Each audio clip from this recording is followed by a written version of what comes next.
Welcome back to MB Performance. Today we'll be working on a 2014 Toyota Camry 4-cylinder.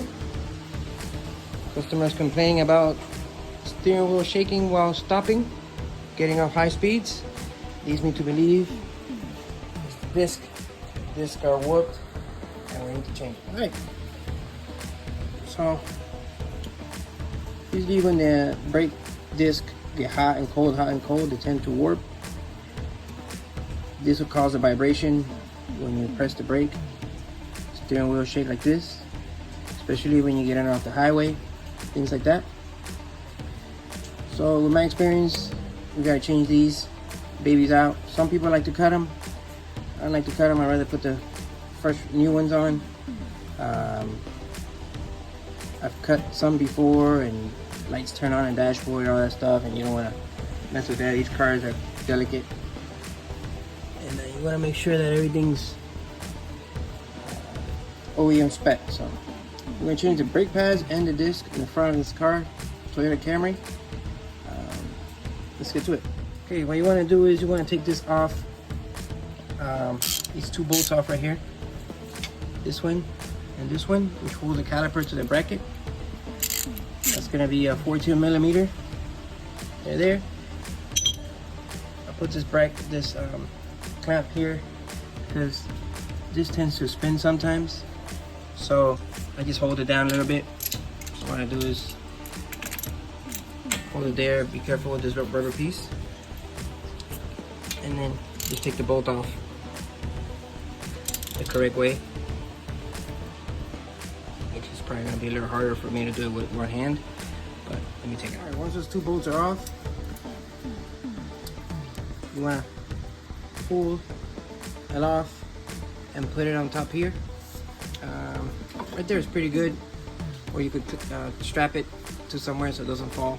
You wanna take the brake pads off. Okay.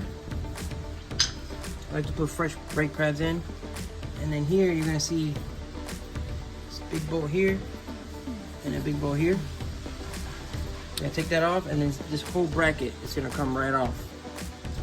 Okay, once that's off, you pull the disc out and then you replace the disc. I'll show you that now. Once you take those bolts off, the whole bracket's gonna come off. These are 17mm. Just make sure you put everything on the side there.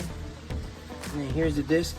The disc, what you usually do is I just tap it. Make sure that the caliper is somewhere that's not gonna fall off. Just being lazy, and I don't feel like it should be fine there. Just tap it.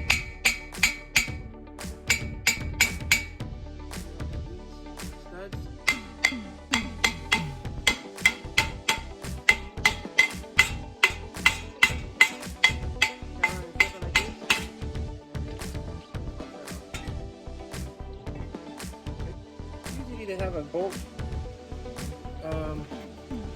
These are floating calipers. They're not like the Hondas that usually have a bolt that holds onto it.